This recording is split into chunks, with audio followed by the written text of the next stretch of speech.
ბრუნდებით რეალურ სივრცეში, ამჯერად საზოგადოებრივი მაუწყებლის ამბებზე სალაპარაკოთ.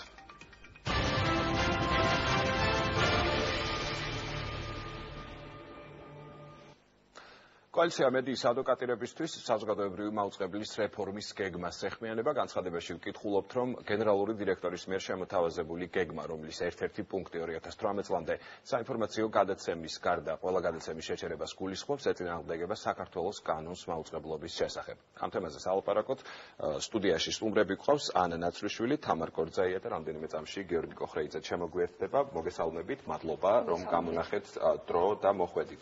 რა არის ის მთავარი ხარვეზები, რაც ამ გეგმაში არსებობს, რომელიც წინააღმდეგობაში მოდის მაუწყებლის შესახებ კანონთან? თამარ გისმენთ. პირველ რიგში დიდი მადლობა მოწვევისთვის და დიდი მადლობა იმისთვის, რომ თემას ეხებით, იმიტომ რომ საზოგადოებრივი მაუწყებელი ყოველთვის არის მაღალი ინტერესის სფერო საქართველოს მოსახლეობის, იმიტომ რომ ფინანსდება სწორედ საქართველოს მოსახლეობის მიერ და ანგარიშვალდებულია ამ გადასახადის გადამხდელის წინაშე. და აქედან გამომდინარე, კანონით საზოგადოებრივ მაუწყებელს განსაკუთრებულ ვალდებულებებს უდრეს და ეს განსაკუთრებული ვალდებულება არის, რომ მიუკერძოებელი, ობიექტური და ბალანსებული ინფორმაცია მიაწოდოს და მაუწყებლის, სწორედ საზოგადოებრივი მაუწყებლის ნაწილში წერია ასეთი ფრაზა, რომ საზოგადოებრივ მაუწყებელს უფლება არ აქვს გამოხატოს საკუთარი აზრი. ამდენად მაღალი სტანდარტია დადგენილი საზოგადოებრივი მაუწყებლისათვის. სწორედ აქედან გამომდინარე, რომ კანონმა თქვა რომ უნდა არსებობდეს ერთი ტელევიზია, რომელსაც საზოგადოება აფინანსებს და ამ კერძო პირის მფლობელობაში არ არის, იმიტომ რომ სჭირდება ადამიანებს ესეთი ტელევიზია, რომელსაც ენდობა.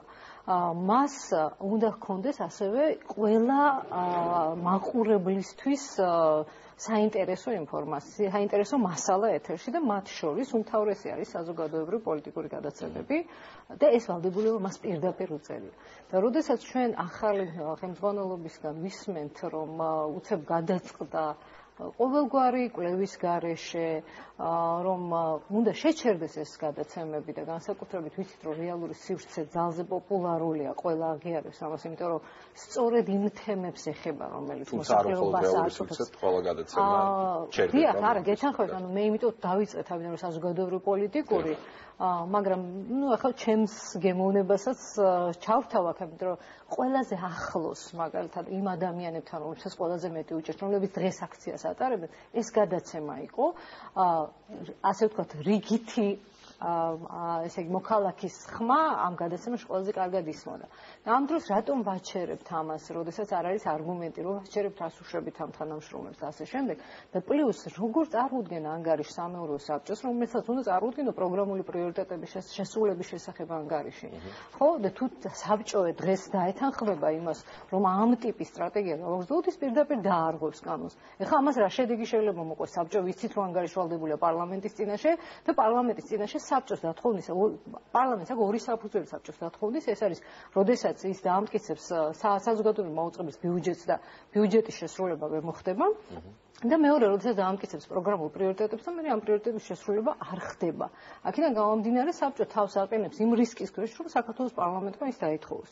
მე არ ვიცი ეს მოვლენები როგორ განვითარდება და როგორ არ განვითარდება, მაგრამ სამართლებრივად აი ამ პროცესს ეხლა წარმოდგენილი დირექტორის ასე ვთქვათ, კონცეფციას თუ საბჭო დაეთანხმება, ის საკუთარ თავს ამ რისკის წინაშე კონტროლს ააკეთებს. გიორგი, მოგესალმებით უპირველესად, ვიცი რომ დღესაც იყო შეხვედრა და საუბარი ამ ახალ გეგმასთან დაკავშირებით. თუ არის საორიენტაციოდ ჩამოყალიბებული, ვთქვათ, ერთობლივი პოზიცია, რა იქნება სამეთვალყურეო საბჭოს ამ გეგმასთან დაკავშირებით?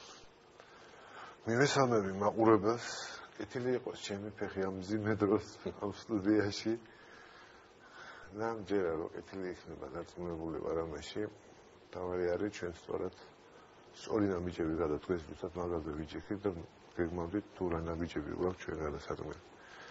პირდაპირ ვიტყვი ის, რაც ჩვენ შემოვიდა, ძალიან მძიმე, ასე ვთქვათ, გადაწყვეტილება შეიძლება იყოს, მაგრამ მე არის მეორე მომენტიც, რომ ფაქტია, რომ რაღაცა სერიოზული ჭირდება. მე ამას ძალიან დიდი ხანია მოსვლის დღიდან ვამბობდი და შეიძლება გაცილებით იოლი იყო პირამის თავისუფლად გაკეთდა. მაგრამ სამწუხაროდ მე მგონია, რომ საერთოდ ეს პროცესი იმას დახურვა არ დახურვას არ ეხება, მე მგონი უფრო შორს არის და საერთოდ ვფიქრობ, რომ არ არის რაღაც შემოტევა საერთოდ საზოგადოებრივი მაუწყებლის როგორც ესეთი ინსტიტუტის მიმართ. აი ამ დღის განმავლობაში მე ძალიან რას გულისხმობთ შემოტევაში? ანუ ამ გეგმის შემდეგ გაგიჩნდათ იცით როგორი მომენტი არის, რომ აი ამ ერთი დღის განმავლობაში მოდი შევხედოთ ძალიან უსაფუძვლო, არასწორი, ასე ვთქვათ, ბრალდებები გამიგონეთ სხვადასხვა მიმართულებით. და ეს იმ ადამიანებს ეხება, ეს არ ეხება უცხო ადამიანებს, ეს ეხება ადამიანებს, რომლებსაც ის ინფორმაცია ასეთ ვისი უნდა ჰქონდეთ და იცოდნენ, მაგრამ შეგნებულად გაყალბებული ინფორმაცია. მსგავსი რამე ყოველთვის ემსახურება იმას, რომ ადამიანების რაღაცაზე უნდა მოახდინოს ზეწოლა. აი რას ემსახურება ეს არის? მოდი ესე შევხედოთ, რა ჩვენ დღეს გადავწყვეტეთ ესეთი რამე, რომ შევხვდეთ საზოგადოების პარტნიორებს. ეს იქნება არასამთავრობო სექტორი, ეს იქნება შიგნით თანამშრომლები, ეს იქნება საზოგადოების უგულოწევები, მოვისმინოთ ყველასგან მათი აზრი. მე თავს შევიკავებდი კიდევ ამბობ ჩემი ახლა პირადი აზრი საერთოდ ამ პროცესების მიმართ გაჟღერებისგან და გამიქებთ რატომაც, იმიტომ რომ კარგად 2 დღეა. თუმცა ეს პერსონალური პოზიციაც მნიშვნელოვანია. გუშინ სულხან სალაძე. იცით როგორი მომენტია? პერსონალური დაუჭერთ ამ გეგმას. პერსონალური პოზიცია არ აქვს საერთოდ მოდი შევხედოთ. ვინც არ იცის როგორ უნდა გარდაიქმნას, იმას შეიძლება კრიტიკის თვალსაზრისით ბევრი პოზიცია ქონდეს რა. ასეთი ადამიანები იარსებენ. მაგრამ მოდი ეს შევხედოთ, მე მაგ გარკვეული ეს შევხედოთ აზრი ის, რომ აი როგორ შეიძლება ამ ყველაფრის გარდაქმნა. არ მომეცა შეიძლება საშუალება ეხლა ყველას თავისი აზრი. როგორ წარმოგიდგენიათ, როგორ უნდა მოხდეს? ამიტომ მეთქი, მე თავს შევიკავებდი. შეიძლება ის ახლოს იყოს, თქვათ იმასთან, თქვათ რაც არის, მაგრამ მე ვფიქრობ, რომ აი ეს პროცესი უფრო ცეცხლის განთებას გავს, ვიდრე იმას, რომ ეს გადაწყვეტილება ვინმესთვის ან ერთი ან მეორე მხარესთვის თავიდან ბოლომდე მისაღები შეიძლება იყოს. ანუ რაღაცნაირად პროცესი გაიხსნასავით, მე ესე უფრო მგონია, მსჯელობა და სხვათა შორის აი თქვენი აქტივობაც და სხვათა შორის ის მომენტიც, რა რეალური სივრცე, რა გადაცემები. არ იყო პოლიტიკური მასშტაბი, თუ გახსოვთ რა, იყო საზოგადოებრივი რაღაც გარკვეულ მომენტში. მაგრამ რეალურმა სივრცემ თავისი იმითი რა მოქმედება შეიძინა რა, მოდი შევხედოთ, ახლა მარტო პოლიტიკა ხო არა აუცილებელი და პოლიტიკოსი საუბრობდეს. ის რაც აწუხებს საზოგადოებას და ის რაც მათიანზე შევხედოთ რა, რომ უნდა გავაგონოთ ვიღაცებს, რომელმაც გადაწყვეტილება უნდა მიიღონ, პოლიტიკა აბარა. ანუ საბუჯო შეთქმა ხო? ანუ ეს არის ის რაც სჭირდება საზოგადოებას. მე ესე მგონია ყოველ შემთხვევაში. რაც ამას შეეხება. მე ეთით ვთქვით რა. მე ვამბობ ის, რასაც აწვის ინფორმაციას, იმიტომ ის რომ ჩვენ ადამიანები დღეს არ ვიყურებენ, რეალური სივრცე რაც უნდა კარგი ვაკეთოთ და ნებისმიერი გადაცემა, შევთვალოთ, რომ ის რასაც დავსაუბრობთ, ის პრიორიტეტი არ იქნება ერთწეულ. ხომ ეთანხმებით? ეს იქნება გაკეთებისთვის. თვითონ მაუწყებლის იმაში, აი როგორ ვითხრათ, ფულის გამოყოფა, ხარჯვა და მთელი ეს პრინციპი ისე არის მოწყობილი, რომ აი სამწუხაროდ მე ესე მგონია, ჩემი პირადი აზრი არის, რომ არ არის ეს კონკურენციაზე მოწოდა, უფრო ხარჯვაზე, იცი რა მე, ჩავხარჯვი, დავწერო ეს გავაკეთე და იქ მიყურებს თუ არა ადამიანი, არა ვარ, რას სიცოცხლეებს მიმაჩნია პირდაპირ, თუ რეიტინგი არის პირდაპირ ადამიანების ზერადობა, ოჯახი, რამდენ ადამიანის აინტერესებს და უყურებს, ხო? ну ძალიან ცოტა რაოდენობა ადამიანების როცა უყურებს და გადაცემა, კაი გადაცემა ფუშტება, რაღაცა უნდა ვიღოთ. აი ეს მომენტი, აი ეს სიტუაცია. შეიძლება თქვენ ძალიან კარგად გამოიყენოთ იმისთვის, თუ საზოგადოებრივ მაუწყებელმა თვითონ მთლიანობაში ვერ შეძლო იმისათვის, რომ უფრო საინტერესო გამხდარიყო და უფრო პარტიციპებს მე სივრცეებისთვის გადაცემა. თქვენ შეზღუდული იმის გაკეთება დღეს. გასაგებია. ანა, თქვენთან მაქვს ერთი შეკითხვა, მაუწყებლობის შესახებ კანონი ამბობს, რომ საზოგადოებრივი მაუწყებელი ვალდებულია საუკეთესო დროს განათავსოს ახალი ამბების და საზოგადოებრივი პოლიტიკური პროგრამები და უზრუნველყოს აუდიტორიის დროული ინფორმირება მისი მომსახურების ზონაში საქართველოსა და მსოფლიოში მიმდინარე მოვლენების შესახებ. ამ კონტექსტში თუ გავითვალისწინებთ, რომ 2017 წელს ქვეყანა ემზადება თვითმმართველობის არჩევნებისთვის, ვემზადებით საკონსტიტუციო ცვლილებებისთვის, როგორ წარმოგიდგენიათ, როგორ შეიძლება იმუშაოს ამ წარმოდგენილი გეგმით საზოგადოებრივმა მაუწყებელმა ისე რომ არ დაარღვევს მთავარი კანონი, რომელიც ამ შემთხვევაში არსებობს ამისთვის, ხო? ძალიან სწორად დასმული საკითხია, სწორედ ამაშია საქმე, როდესაც კანონი იმპერატიულად განუსაზღვრავს მაუწყებელს ვალდებულებებს და ეს ვალდებულებები კიდევ უფრო მაღალია საზოგადოებრივი მაუწყებლის პირობებში, რაზეც გამნა მისაუბრა. და ამაზეა ზუსტად აქცენტი დასასმელი გასაგებია ყველა ის პრობლემა, რაზეც არის საუბარი და ეს პრობლემები არსებულია, არავინ არ ამბობს, რომ თითიდან გამოწვეულია, ჩვენ ხშირად ვართ საზოგადოებრივი მაუწყებლის სტუმრები და შენობაში შემოსვლისთანავე აქ იგრძნობა რამდენად რთული ვითარებაა, თუნდაც ინფრასტრუქტურული თვალსაზრისით. მაგრამ აქ არის მარტივი კითხვები დასასმელი, რომლებიც დაისვა ეს კითხვები, რომლებზეც პასუხი სამწუხაროდ საზოგადოებამ, რომელსაც ეკუთვნის საზოგადოებრივი მაუწყებელი, ჯერჯერობით ვერ მოისმინა. აქ რაზეა საუბარი? საუბარი არის იმაზე, რამდენად სწორია პრობლემების, რომელთა არსებობაზე ყველასთან ხდება მოგვარების გზა ის, რომ ფაქტიურად გაითიშოს მაუწყებელი, იმიტომ რომ სხვას ვერაფერს ვერ დავარქმევ იმ რეჟიმზე გადასვლას, რომ არაფერი არ იყოს ეთერში, არც ერთი საზოგადოებრივი პოლიტიკური გადაცემა გარდა ნიუს პროგრამისა, განსაკუთრებით იმ პერიოდში, როდესაც დიახ, ჩვენ გვექნება თვითმმართველობის არჩევნები და ამ სიტუაციაში კიდევ უფრო დიდია მედიის და საზოგადოებრივი მაუწყებლის როლი, როდესაც საკონსტიტუციო რეფორმა მიმდინარეობს, როდესაც ბევრი ძალიან სხვა მნიშვნელოვანი საკანონმდებლო თუ ინსტიტუციური რეფორმის აუცილებლობა არსებობს ქვეყანაში და ვინ გააშუქებს ამ საკითხებს და რითი აპირებს საზოგადოებრივი მაუწყებელი კანონით დაკისრებული ვალდებულების შესრულებას, თუ მას ექნება მხოლოდ ახალი ამბების პროგრამა. Absolut ხო, საინფორმაციო გამოშვების ფორმატი არ გამოდგება საიმისოდ, რომ ამიტომ არის განსაზღვრული კანონით ცალკე საუბრობს საინფორმაციო გადაცემებზე და ცალკე საუბრობს სხვა ფორმატის გადაცემებზე, იმიტომ რომ ეს ორი ერთმანეთს ვერ ჩაანაცვლებს. აქ ასევე ძალიან მნიშვნელოვანია ჩვენ ყურადღება მივაქციოთ, როგორ დაიგეგმა ეს პროცესი. და აქ ბევრი ასპექტია სამართლებრივის გარდა არის სხვა ფაქტორები, რომელსაც ჩვენ ყურადღება უნდა მივაქციოთ, ზუსტად იმიტომ, რომ საზოგადოებრივ მაუწყებელზეა საუბარი. თქვენ აღნიშნეთ, რომ გაიხსნა პროცესი და ღია ის არასამთავრობოებთან კომუნიკაციისთვის ასე შემდეგ. ძალიან არასწორია, როდესაც უკვე მიიღებულ გადაწყვეტილებას გენერალური დირექტორი ასე დებს მაგიდაზე და შემდეგ იწვევს მხარებს კომენტარების გასაკეთებლად. ანუ ნებისმიერი რეფორმა, მით უფრო ასეთი მასშტაბური რეფორმა საჭიროებს არა იმას, რომ ვიღაცამ ჩაკეტილ კაბინეტში ერთ ღამეში გამოაცხოს რეფორმის სტრატეგია, ყოველგვარი დასაბუთების, ყოველგვარი შესაბამისი კვლევის, შესაბამისი ექსპერტიზის და რაც მთავარია საზოგადოებრივი მაუწყებლის თანამშრომლების ჩართულობის გარეშე. მე როგორც არასამთავრობო ორგანიზაციას, რა თქმა უნდა, ძალიან სერიოზული ინტერესი მაქვს ამ პროცესების მიმართ, მაგრამ ნამდვილად არ ვარ მე იმ ხელაუფლების მქონე, როგორც მაგალითად თქვენ და ეს ადამიანები, ვინც ახლა ამ გადაცემის ეთერში გასვლას უზრუნველყოფს, იმიტომ რომ ეს არის ის რესურსი, რომელზეც საზოგადოებრივი მაუწყებელი წლებია დგას და ამ ადამიანების წინაშე არის უპირველეს ყოვლისა ვალდებული, იქნება ეს გენერალური დირექტორი, ბორდი თუ სხვა, რომ ამ ადამიანებს გასცეს ადეკვატური პასუხი და მიღებული გადაწყვეტილების წინაშე კი არ დააყენოს ისინი, არამედ მათი ჩართულობით მივიდეს ოპტიმალურ გადაწყვეტილებებამდე.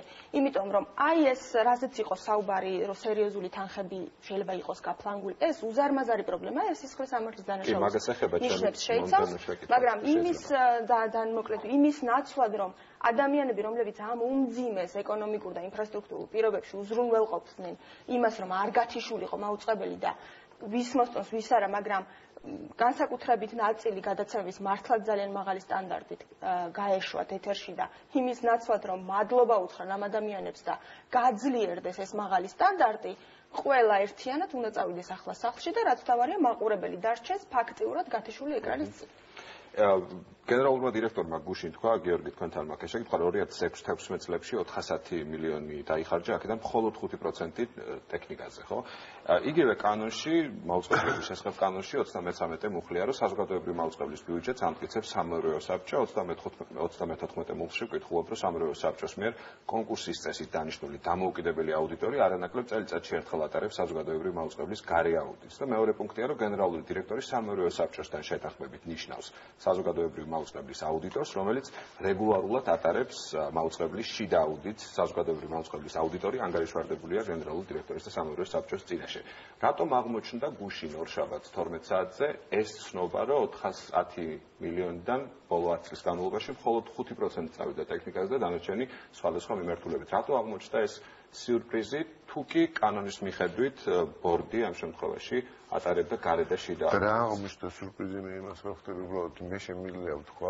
ანუ თუ კი ეს პრობლემა იყო, რატო აქამდე არ ყოფილა ამაზე საუბარი არ არის. მათ შორის პარლამენტში ანგარიშები. მაგიტომ ამბობ რა გუში მეთქი ძალიან ბევრი წვრილი გაისმა ზოგი ამ ეთერში, ზოგი სხვა ეთერში.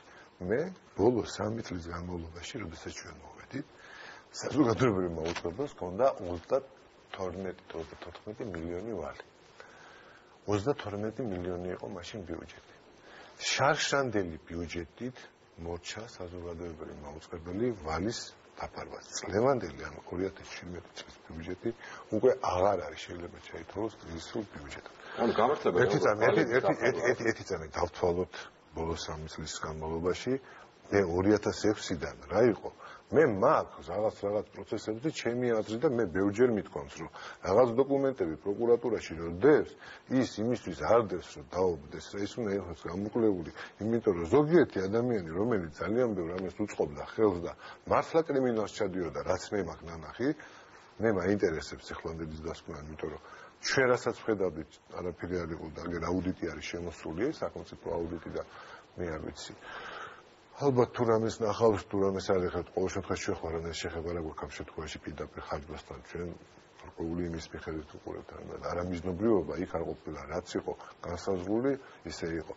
იყო ხელფასის ნაწილი მომატებული აქციების ფონდზე რაც იყო ხო გახსოვთ ის ადამიანები რო იყო ქუჩაში ეს ნაწილი არის მომატებული ანუ თავსა და ცვლილებას შორის ეს განსხვავება შარშანდებაში. შეიძლება სამართლებრივად უნდა ითქვას ერთი რამ, რომ ეს რაც თქვენ წაიკითხეთ, რომ გენერალური დირექტორი აუდიტორს მოიწვევს სამეურვეო საბჭოსთან შეთანხმებით, ეს ნორმები ადრე არ იყო. მე თუ არ ვცდები, 2013 წლის ცვლილებებით ამ შემთხვევაში ეს სიახლე იყო სწორედ ამ სამეურვეო საბჭოსთვის. წინა შემთხვევაში გენერალური დირექტორი ამას არ ათანხმებდა სამეურვეო საბჭოსთან და ამ კანონმა იმდენი ცვლილება განიცადა მთელი ამ პერიოდის განმავლობაში, რომ პირველი და არასწორი რაც გააკეთა გენერალურმა დირექტორმა ეს არის 2006 წლიდან 2016 წლამდე რაღაცები დააჯამა ასე აპრიორი და არ არის ეს სწორი მიდგომა მე ვეთანხმები რატომ ესეთი ციფრი რომ 20 მილიონი დაიხარჯაო ნიუს რუმისთვისო ხალხო და ეს არის პირველი შეცდომა ეს არის არასერიოზული დამოკიდებულება პირველი არხის ჟურნალისტი იმიტომ რომ პირველ რიგში ნის რომ ადამიანი იცავდა თავის პოზიციას იმითი და საუბრობდა რომ გაისროლა 200,000-ო არ გადაუხდია 200,000 ეგზიტ პოლების და არც გადაიხდის პრინციპულად რა. აუწყებელი 200,000. და უბრალოდ მე მის თქმა მინდა რომ აქ ამ მთელი ამ ხნის განმავლობაში საზოგადოებრივ მაუწყებლად ჩამოყალიბდა ეს ტელევიზია და გარდაიქმნა. იმდენი ცვლილება მოხდა საკანონმდებლო, საკადრო და ასე შემდეგ, რომ ძალიან ცუდია, როდესაც ასე ერთობლივად აჯამებ მარტო იმიტომ რომ ეფექტი მოახდინო რომ 400 რაღაც მილიონი დაიხარჯა, ჩვენ ვიცით. ჩვენს მოქალაქეებს ფული არ ენადებათ ამ ტელევიზიაში. მთავარია რომ სწორი მენეჯმენტი იყოს.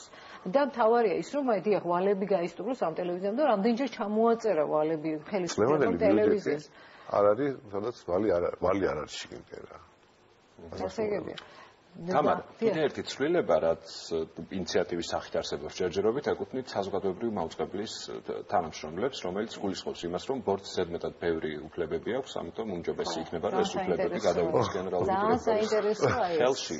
ამ შემთხვევაში რითია ცუდი ან კარგი ეს ინიციატივა? მაგასთან დაკავშირებით თუ შეიძლება. მე როგორც ბატონი გოგო ბევრ რამეს ახლა ღიად ვერ ვიტყვი, მაგრამ ჩემი პარლამენტში ყოფნის დროსაც იყო ძალიან დიდი სურვილები უმრავლესობის მხრიდან, რომ ეს კანონი შეეცვალათ და შეეკვეცათ სამეურვეო საბჭოს უფლებამოსილებებს და სინამდვილეში ამას ცდილობდა ის პარლამენტი, რომელმაც ეს ცვლილებები შეიტანა. 2013 წელს განხორციელდა მნიშვნელოვანი ცვლილებები მაუწყებლობის შესახებ კანონში და რატომ იყო მიზანი რა იყო? იმიტომ რომ გენერალური დირექტორი იყო ადამიანი, რომელიც აბსოლუტურად ერთპიროვნულად იმართებოდა და ემორჩილებოდა მართლ პოლიტიკურ ძალას სააკაშვილის ხელისუფლების პირობებში, ისე საერთოდ არ გზნოდა ანგარიშვალდებულება საბჭოს წინაშე და საბჭოს არც კი ჰქონდა არანაირი ბერკეტი პასუხი მოეთხოვა მისთვის. აქედან გამომდინარე, ამ ცვლილებების მიზანი რა იყო? რომ ყოფილიყო კოლეგიური ორგანო, რომელიც ქირაობს ადამიანს ბოლოს და ბოლოს ხელშეკრულებას უფორმებს და არანაირი შესაძლებლობა არ აქვს, რომ ეს გააკონტროლოს.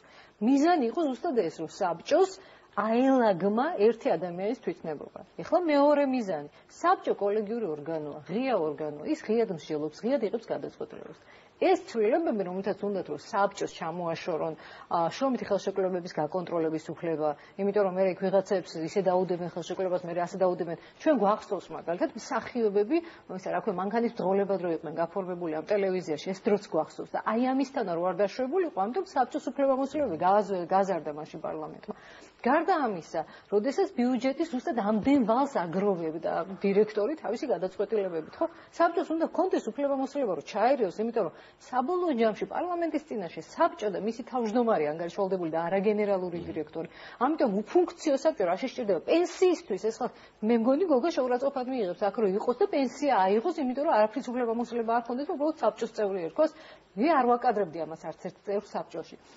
გარდა ამისა, ეს რას ნიშნავს? მაგალითად ეხლა ამ ჯერ ინიციატივას და იდეებს, ასე ვთქვათ, მზის შუქი არ უხილავს, მაგრამ ვიღაცას ხო აქვს ეს თავში და გვთავაზობენ, რომ გენერალური დირექტორი პარლამენტმა არჩევს. უკაცრავად მაშინ საბჭო რაში გვჭირდება საერთოდ? ეს ხო ნიშნავს იმას, რომ გენერალური დირექტორი დაждდება ასე კაბინეტში, ხვალ წარმოგვიდგენს თავის იდეებს, საბჭოს წინაშე საერთოდ ვერ იგრძნობს პასუხისმგებლობას და პარლამენტი რას აკონტროლებს მაშინ საერთოდ რაში გვჭირდება? ანუ მთელ სისტემას ანგრევენ ამ იდეებით საზოგადოებრივი მაუწყებლობის საქმიანობის და უკაცრავად, მაგრამ არ ვფიქრობ, რომ საქართველოს მოსახლეობას უნდა რომ ესე უფუნქციო სამეურვეო საბჭო არჩინოს. ნამდვილად არ ვფიქრობ ასე. შეიძლება ამასთან დაკავშირებით. თან ჩაგეკითხებით და თან თქვენი კომენტარიც გააკეთეთ. და იქ ამუნა რასაც ამბობდა ლაპარაკის დასაწყისში, რომ შეიძლება საბოლოო პროცესები იქამდე მივიდეს, რომ პარლამენტმა დააყენოს საბჭოს გადარჩევის თუ გაუქმების ყველაფერი შეიძლება არის შესაძლებელი. ახლა უკრაინაში მე არაფერი არ გამიკვირდება. მე უბრალოდ ერთი რამე მინდა თქვა აბსოლუტურად სულ სხვა კონტექსტში, რადგან საუბრობდა თამარი. ანუ ჩვენ სამეურვეო საბჭოს წევრები ვართ პარლამენტის თვალი, ყური და ყველაფერი და პარლამენტი კიდე არის საზოგადოების წარმომადგენელი. პარლამენტი შეგნებულად თვითონ წავიდა საკუთარი უფლების შეზღუდვა, უკაცრავად ეს ჩემი უფლების შეზღუდვა, მეტი კი არაფერი არ არის. საკუთარ და საზოგადოების უფლების შეზღუდვა. ეს არის შეგნებულად რაღაცის გამო პარლამენტი წავიდა. ეს იქნება უბრალოდ ჩემთვის ლუსტრირება რაღაცების და შეიძლება პროცესი ვერ შეეწინააღმდეგო, მაგრამ მე მგონი იქ სადაც ეგ არის, კანონში რომ ბევრი ცვლილება არის, ცოტა რაღაცები დასახოცეთ, ამან მაგაში დამეთანხმები, მაგრამ ესეთი რაღაც არა, ნუ ეხლა იქ ხო მაგრამ ის მოვიდა თავში. იგივე და იგივე როგორც ბორდის ერთი. ჩვენ ამდენი ხანი როგორც ქვეყანა, ჩვენ როგორც ქვეყანა, აი იმის გამო რა გარკვეულწილად რომ ქონდა აი იგივე პარლამენტი და პრეზიდენტი რო ყავდა რა ერთი და იგივე იმით არჩეული და უფლებამოსილი რო იყო ქვეყანა მოდი ასე ვხედოთ ძალიან დიდი ხანი აი იმაში ამყოფა რა იმიტომ რომ ერთი და იგივე ელექტორატი ირჩევდა ორ შტოს და ერთთან ანუ ერთის ძალაუფლება ამ შემთხვევაში არის გაცილებით დიდი რა სულ და უნანაწამდე ერთი არის ცოტა დრო გვაქვს არა იგივე ხდებოდა აქ ძალაუფლების გაზრდა, ამის დაქვეითება, საკუთარი უფლებების ჩამოცვლება. თუ უნდა გააკეთოს პარლამენტმა, მე მასეთი მეურვე ვერ ვიქნები ახლა და მიცემია. თუ შეიძლება ერთი ცალი კითხვა მაქვს თქვენთან, გუშინდელ დღეს და ამ წარმოდგენილ გეგმას რომ მივუბრუნდეთ და თქვენ როგორც ბორდის რიგითი წევრი, თუ უჭერთ ამ წარმოდგენილ გეგმას მხარს, იმიტომ რომ რეალურად სულ 8 ადამიანია, რომელმაც უნდა გადაწყვიტოს, ხო იმუშავებს თუ არა ეს გეგმა მომდევნო დღეების განმავლობაში. მე ყოველთვის მაწუხებდა ერთი რამე, რომ ცოტა რამე კეთდებოდა ამ მოუწყებელზე და შეიძლება ბევრი, არ ვიცი, ბევრი ლაპარაკი იყო, ბევრი აი რა თქმა უნდა. ანუ ქმედება იყო ყოველთვის ცოტა. ის რომ პროცესი დაიწყო, ეს მე მახარებ, იმიტომ ეს პროცესი არ არის ლაპარაკის პროცესი, ეს არის ქმედების პროცესი დასაწყისი, ანუ რაღაცა ცეცხლიდან. კიდევ ამბობ რა, მე ძალიან მაინტერესებს დღეს ძალიან ბევრი ადამიანის აზრი იმისათვის, რომ მე შინაგანად მივიღო ის გადაწყვეტილება, რომელიც მომცემს საშუალებას ასაგებია. ყოფებით რა. ასაგებია. ანა 4 წუთი გვაქვს დარჩენილი სულ. თავარი საფრთხეები და თქვენი თავარი სათქმელი, როგორც არასამთავრობო სექტორის წარმომადგენლის და არის ამ შემთხვევაში ყველაფერთან ხვდებით იმაზე, რომ ცვლილებები და განახლება არის აუცილებელი და მნიშვნელოვანი. თუმცა ამდენად სწორი ფორმაა საბოლოო ჯამში. თუმცა ვერ თანხმდებით იმაზე, რომ ფაქტიურად მაუწყებლის გაჩერება და მისი ფუნქციის არ შესრულება მინიმუმ 1 წლის განმავლობაში არ არის სწორი გამოსავალი იმ პრობლემებისა, რომელიც რეალურად არსებობს. ვფიქრობ, რომ პირიქით პრობლემები უფრო დამძიმდება, თუ ამ ტიპის რადიკალური და არამიზნის მიმღწევი ზომები იქნება მიღებული. პარალელურად რა შეიძლება მოხდეს ქვეყანაში?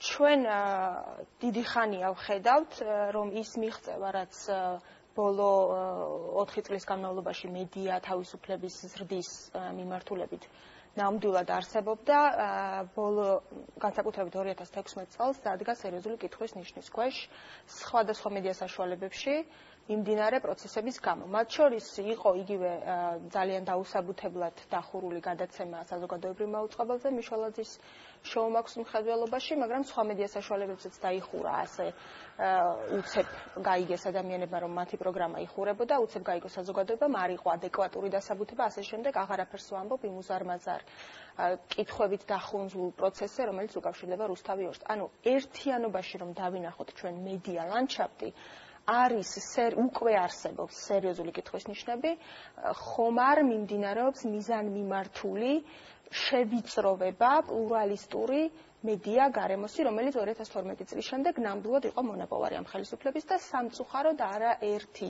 ფაქტი, არა მხოლოდ მოსაზრება, არამედ ფაქტი მიუთითებს იმას, რომ პლურალისტურ მედიას ამ ქვეყანაში შეიძლება მართლაც სერიოზული საფრთხე ემუქრებოდეს. ამ ყველაფრის ფონზე კიდევ ერთხელ გამოვიყენებ ამ სიტყვას საზოგადოებრივი მაუწყებლის ფაქტიურად გაჩერება ნამდვილად არის ის წითელი ხაზი, რომელიც არ უნდა იყოს გადაკვეთილი და რა თქმა უნდა აქ ძალიან დიდი მნიშვნელობა აქვს იმას, რომ ბორდის თითოეულმა წევრმა აიღოს ამ საკითხზე პასუხისმგებლობა და მიიღოს პრინციპული გადაწყვეტილება, იმიტომ რომ ეს არის უმნიშვნელოვანესი წელი, იმიტომაც რომ არის არჩევნები და სხვა მნიშვნელოვანი პროცესებია და თუ საზოგადოებრივი მაუწყებელი კანონით დაკისრებულ ფუნქციის განხორციელებაზე იტყვის უარს, მაშინ ეს იქნება განაცხადი, რომ ჩვენ ტოვებთ საზოგადოებას ძალიან მნიშვნელოვანი ინფორმაციის წყაროს გარეშე, რომელსაც გათიშვის ამბიცია კი არ უნდა ქონდეს და პროცესებიდან ჩახსნის ამბიცია კი არ უნდა ქონდეს, პირიქით იმის ამბიცია უნდა ქონდეს, რომ გახდეს ყველაზე სანდო,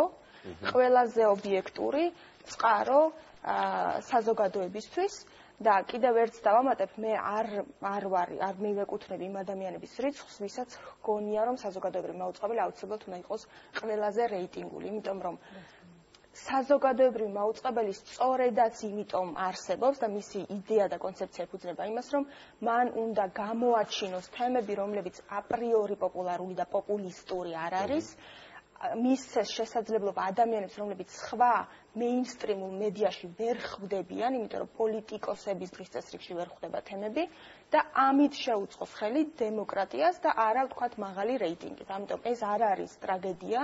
რა თქმა უნდა, სასურველია რომ უფრო მეტი და მაღალხარისხიანი პროდუქტი იყოს, ამისკენ უნდა წავიდეს მაუწყებლის განვითარება, მაგრამ ვერასოდეს ვერ იქნება საზოგადოებრივი მაუწყებელი ყველაზე რეიტინგული და პირიქით ეს კარგია, ეს ნიშნავს იმას, რომ ის არ არის პოპულისტურ თემებზე ორიენტირებული და ის არის რეალურად ადამიანებზე ორიენტირებული. ძალიან დიდი მადლობა, რომ მოხვედით და თქვენი მოსაზრებები გაგვიზიარეთ. უღმესი მადლობა. მე მაყურებელს შევახსენებ ანა ნაცვლიშვილი, თამარ კორძაია, გიორგი კოხრეიძე იყვნენ ჩვენი სტუმრები, იგივე თემას პარასკევის დიდ რეალური სივრცეებს დაეთმობა. მადლობა, რომ გვიყურეთ დღეს ნახვამდის.